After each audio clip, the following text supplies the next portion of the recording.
गुरुर्देवो महेश्वरो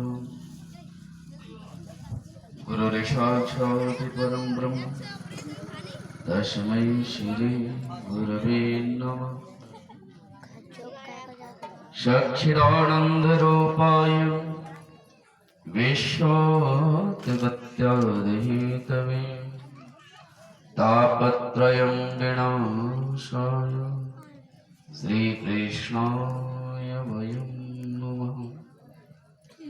या देवी सर्वभूतेषु शक्तिरूपेण संस्थिता नमस्तस्यै नमस्तस्यै नमस्तस्यै नमो नमः।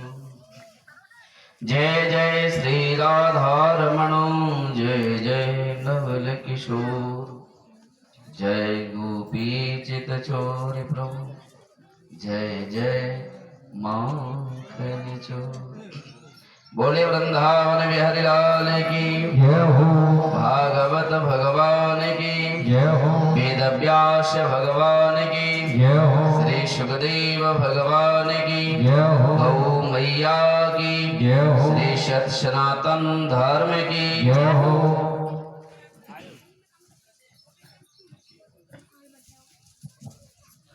परम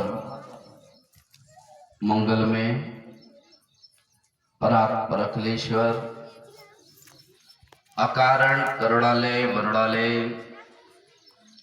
श्री तीर्थ पीतांबरधारी यशोदा के परम लाडले भगवान श्री हरि का साक्षात विग्रह श्रीमद् भागवत महापुराण ब्रह्मपीठ पर सुख स्वरूप में विराजमान आचार्य चरण जो आपको अपनी वाणी से बड़ी सहज और सौहार्द के रूप में भगवान की कथा का रसास्वादन करा रहे हैं। आचार्य धीरेन्द्र कुमार जी, मैं हृदय से कोटि कोटि वंदन, हृदय से कोटि कोटि प्रणाम। मां सरस्वती के परम लाडले संगीत बंधुजन जो श्रृंगार के रूप में भागवत जी के विद्यमान हैं, इन सबको भी मेरे हृदय से आभार। पृथ्वी के श्रृंगार के रूप में मंत्र उपासना के श्रृंगार की दिव्यता में उपस्थित आचार्य बंधुजन एवं विद्युत समाज, इनको भी मेरा हृदय से आभार साधुवाद। भक्ति स्वरूपाय माता बहने जो स्वयं गंगा यमुना सरस्वती के स्वरूप में श्रृंगारित हैं, और सभी हर भक्त जन जो भगवान की कथा के रसिक अनुयायी हैं, और पृथ्वी के प्रत्येक गण को सिया राम में सब जग जाने और करहूं प्रणाम जोर जुग पाने।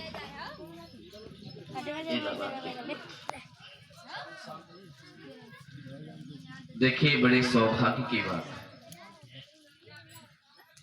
ये निश्चित है। और देखिए, मानना एक अलग विषय है, किसी वस्तु को स्वीकार करना एक अलग विषय है, और जिसको हम स्वीकार कर रहे हैं उस पर विश्वास होना एक बड़ा अलग विलक्षण विषय है। ये तीनों ही विषय अलग अलग है। भगवान की कृपा है तब आकर के भगवान के हृदय प्रांगण में उपस्थित है। श्रीमद् भागवत जो कथा है, आचार्य जी हम लोगों को सुना रहे हैं,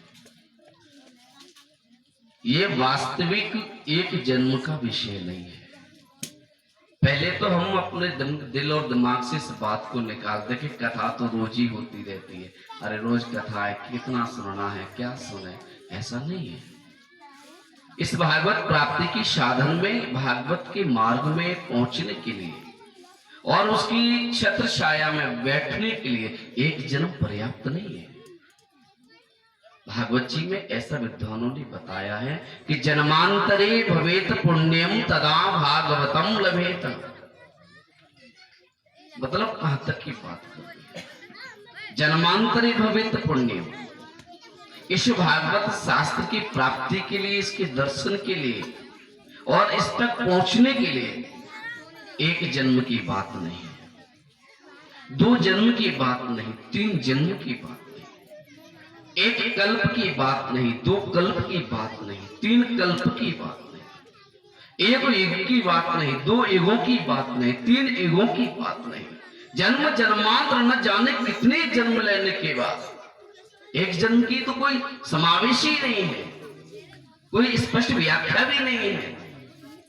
न जाने कितने जन्म लेने के बाद जब हम अपने कर्म क्रिया के द्वारा जो हमें संचित फल मिलता है और उस संचित धर्म के स्वरूप से जब मानव शरीर की जब हमें प्राप्ति होती है, तब कहीं आकर के श्रीमद् भागवत दर्शन का हमें लाभ मिलता है। तो ये एक जन्म का सौदा नहीं है। हम तुम यहाँ भगवान के सानिध्य में बैठे हैं तो कई जन्मों का संबंध है, तब आकर के हम लोग बैठे हैं। कथा कोई छोटी नहीं, कथा कोई बड़ी नहीं, कथा तो अपने में दिव्य है।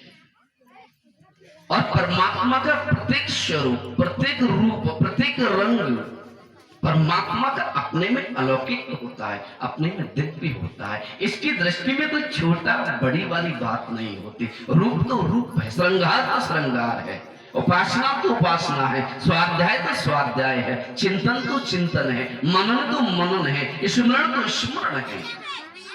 इसमें कोई छोटी बड़ी वाली बात नहीं होती। तो हम लोग तो बड़भागी हैं कि आज हम यहाँ कथा में दर्शन करने के लिए उपस्थित हैं। हम सब लोग